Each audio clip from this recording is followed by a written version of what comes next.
This man is drunk. Wait, am I drunk? I'm nobody. Yes, you do have a problem. God's got this. No, I got this. You're stupid. You're dumb. I'm a father. I'm a husband. I'm a son. I'm a leader. I am Marcus J. Scott.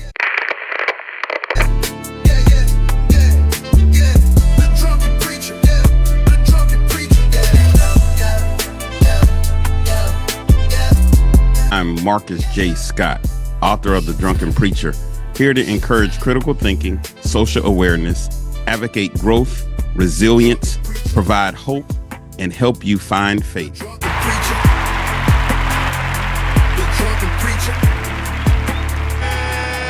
Welcome to another edition of the Drunken Preacher Podcast. I'm Marcus J. Scott. Man, I tell you, it's been cold lately. It's been cold. And we just had the Super Bowl. Congratulations to the Seahawks. Congratulations to the Seahawks. But today I want to talk about when the plan breaks, but the purpose doesn't. Yeah, when the plan breaks and the purpose doesn't. In fact, talking about the Seahawks, I could imagine that Sam Darnold had a plan when he came into the NFL.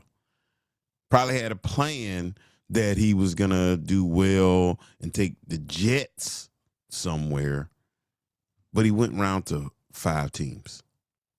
What do you do when the plan breaks, but the purpose doesn't? I can imagine that his plan was to come into the Super Bowl, do well, and one day win a Super Bowl. That was the purpose. That's what he was supposed to be focused on.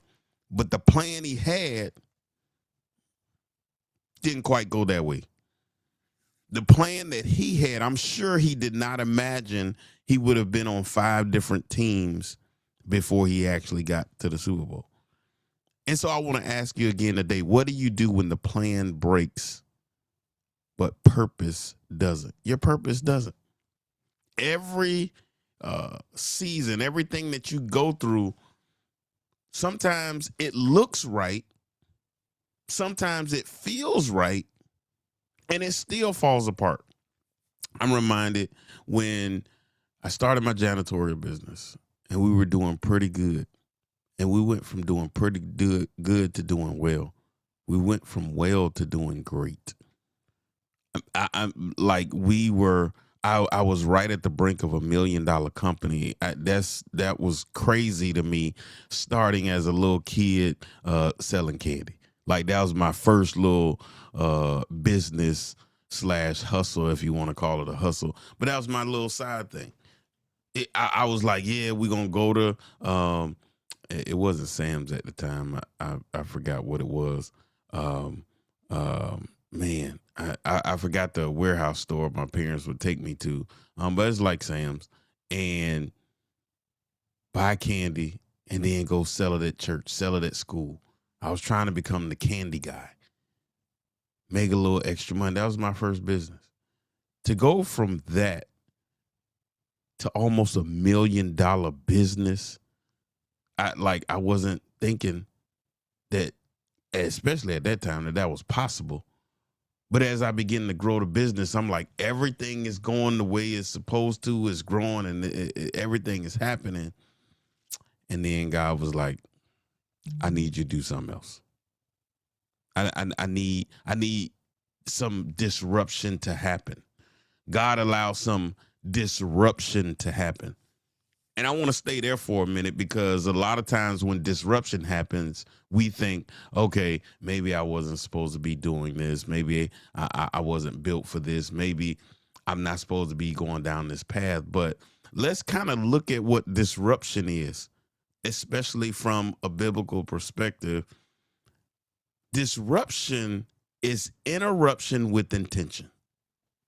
Let me say that one more time. Disruption is interruption with intention. Sometimes God will disrupt something because of the method, but not the mission. Oh, let me say that one time. Sometimes God will disrupt something because of the method, He wants the method to change, but not the mission. And we get so caught up sometime on the method and we miss the mission. We miss what we're supposed to be doing. We miss the ultimate thing. So I'm reminded of when the Israelites were in the wilderness, he had manna come down from heaven. He gave them they ain't have to work for nothing. He gave them daily bread. They didn't have to work for anything. But when they crossed the Jordan and they had some land, the manna ceased. Let me let that sit right there for a minute. The manna stopped. He no longer gave them the food, but he gave them the resources to be able to work for their food. Man. Oh, let me bring my amens and my claps. Yeah, I got them. I got them. Yeah, sometimes God disrupts something in order for us to grow. Sometimes he disrupts something for us to be better versions of ourselves. You know, when a baby is a baby, yeah, we have to feed it milk and we have to feed it, you know, how we got to do everything for the baby. We got to do everything for the baby. But once the baby becomes a toddler, once it becomes a teenager, once it becomes a young adult, you don't really have to feed the baby as much. And so sometimes there is disruption by purpose. It's intention. It's interruption with intention. And so what do we do when that happens? What worked then may not work now. And so I just told you about the manna. Things change because we need growth. Yeah, things change because we need to grow. And I talk often in my new book, From Setbacks to Success, and lay out my growth method about resilience and being open. That's what the R and one of the O's stand for. Being resilient and being open. We got to look at what is it that God is trying to tell me? What is it that God wants me to learn from this? What is it that God wants me to do in this season? And when disruption happens, when things are adjusted, we sometimes look at it as failure in ourselves or failure in what we're doing. I don't believe I failed in my business. Could I have made some different decisions? Yeah, but I don't believe I failed in my business. In fact, we sold off the contracts and things we had because God was like, I need you going a different direction.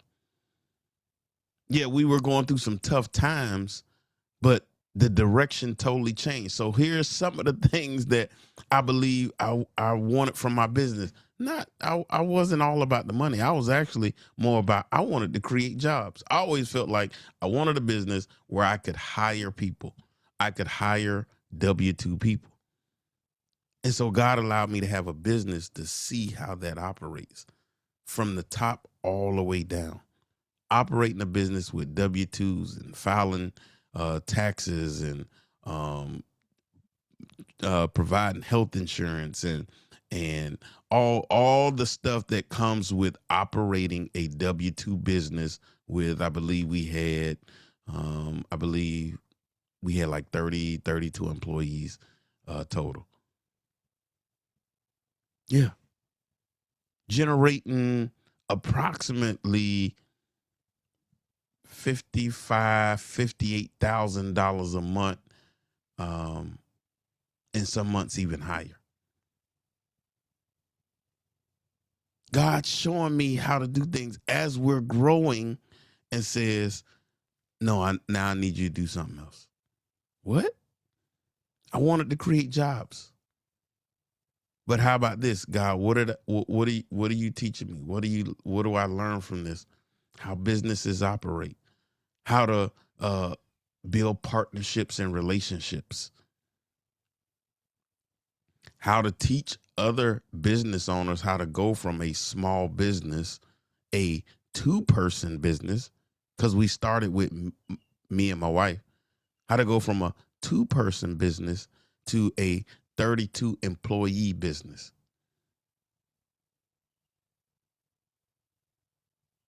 So now I can still show others how to do that. But more importantly, the primary purpose that God had called me to do that I didn't see at the time. Oh my goodness. I did not want to preach and teach.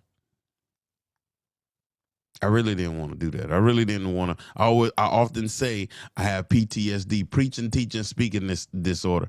I didn't want to do those things. And God said, I need you to preach, teach, and I need you to speak.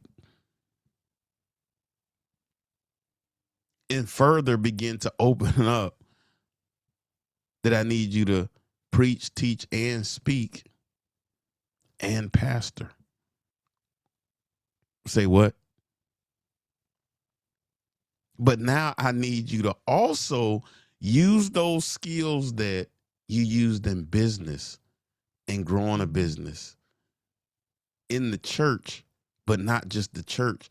Also, how to show people within the church how to start a business, how to grow a business, how to navigate finances, how to get small business loans. Oh, y'all missing it. Y'all missing it. Y'all missing it. Sometimes disruption happens because God needs us to grow ourselves, but then he needs us to help others to grow. Disruption is interruption with intention.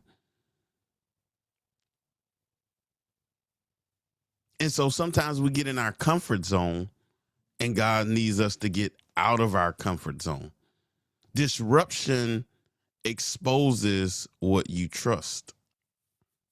System versus sources, titles versus callings. Some of us are more focused on the money, the cars, the houses, but not who gave it to us. Are you so comfortable with where you live, what you drive, and how much money you got in the bank that you begin to forget about how you got it? You forget about who gave it to you. Some of us are doing well in athletics, sports, our business, other areas of our lives, and we forget how we got it or who gave it to us. And before we even get to God, some of us forget the people who helped us get there. Some of us forget the relationships that helped us to grow, that gave us the direction, that gave us the support. We got to get out of being comfortable. And I talked about this on one of my morning motivations one time. Some of the reason we can't grow because we don't like to be uncomfortable. If you want to grow, if you want to be in the top 1%, if you want to make money, if you want to be the best, whatever, you got to start learning how to get comfortable being uncomfortable. Because growth only happens when you're uncomfortable. I mean, I think about the caterpillar when he goes in the cocoon. It's tight and closed and everything. But then when the butterfly comes out, the butterfly has to struggle to get out the cocoon. I'm pretty sure being in a tight space and trying to get out, especially when you have transformed and evolved, that is challenging when you first start out. I want to lose weight. I want to lose weight. I want to drop 20 pounds. But you can't put the cheesecake down. You can't put the sweets down. You can't put the extra food eating late at night. You can't put the Snickers down. You can't put the candy down. You can't put the Pepsi down. You can't put the chips down. But you want to lose weight. You're comfortable with the food you're eating. You're comfortable eating late at night. I want to lose weight. I want to be healthy. The doctors say they want me on these pills. But you don't want to get up and walk every morning. You don't want to get up and exercise. You don't want to do no exercise activity. Or you start one day, 2 days, and oh, well, it's cold. I'll go tomorrow. Oh, well, I don't really feel like it today. We got to get used to being uncomfortable when it comes to our growth. If we want to be the best version of ourselves, we got to be uncomfortable at times. I often tell people, you didn't always know how to walk. You didn't always know how to ride a bike. You failed a couple times. As a toddler, as a young kid, as a child, learning how to ride the bike. There was the times you had a first in doing anything that you know how to do now. And so when it comes to starting a business, when it comes to scaling a business, growing a business, or going into an area you're not too familiar with, or having all the knowledge, or being the smartest one in the room, we get nervous. Oh, I don't know about this. And we start to get scared and nervous because we're uncomfortable. I'm going into a new season of my life where it is very uncomfortable. And I mean very uncomfortable. And all I keep saying is, God, you're going to have to help me with this one. God, you're going to, I don't know. I don't know how to do it, how to handle it, how to deal with it. You're going to have to help me. God, give me the strength. Even in my doubt, my scary time, I'm saying I'm leaning 100%, not 50, not, oh yeah, I know how to do that, so I'm going to take care of this. God, I need you to take care. No, I need you to take care of all this. Because while I may have some skill and know some things, may not go the way I think it might not go the way I want it to. And so I'm learning to say not my will, but your will. But I'm also learning to say not my way, but your way. The way you want me to do it. The way you want me to say it.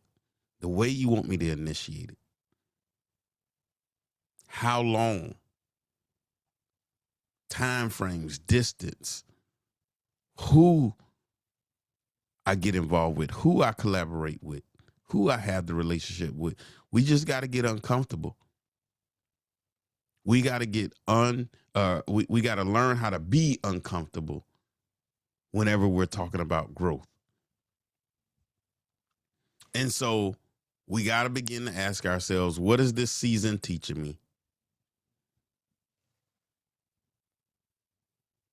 What do I need to release? And what new skill or mindset is required in this new season? Yeah, what is this season teaching me? What do I need to release?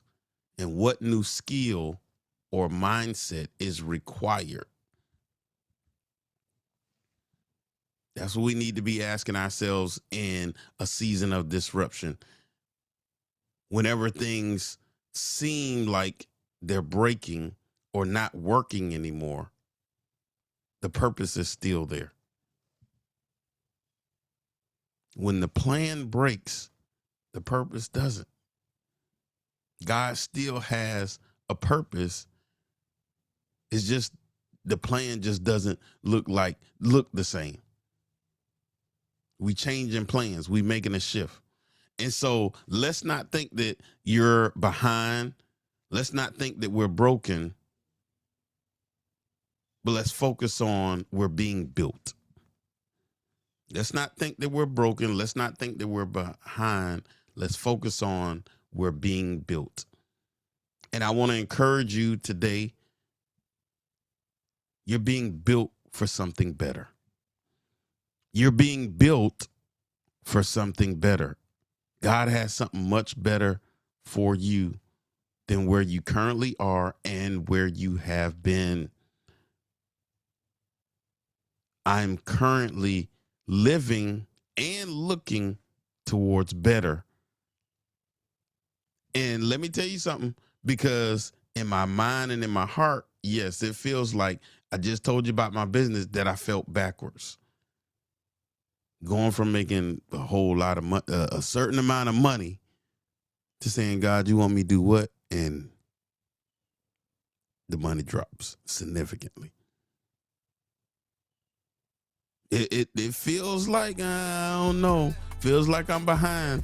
Feels like, I don't know about this, but I'm being built for something better. And I want to encourage you, you're being built for something better. All right. Hey, that's our time for the day. Thank you for tuning in. Hey, don't forget to share, subscribe, and like Marcus J. Scott 4040. Marcus J. Scott 4040. Got a lot of great things coming up this year, man. Stay tuned. We want you to stay tuned, stay locked in, share it with somebody. Just believe that God has something better. He has something better for you. The plan may have shifted, but the purpose did not. All right. The purpose that he has for your life. All right. We appreciate you. We appreciate you. And remember, always have a heart of gratitude and the strength to keep moving forward. God bless you.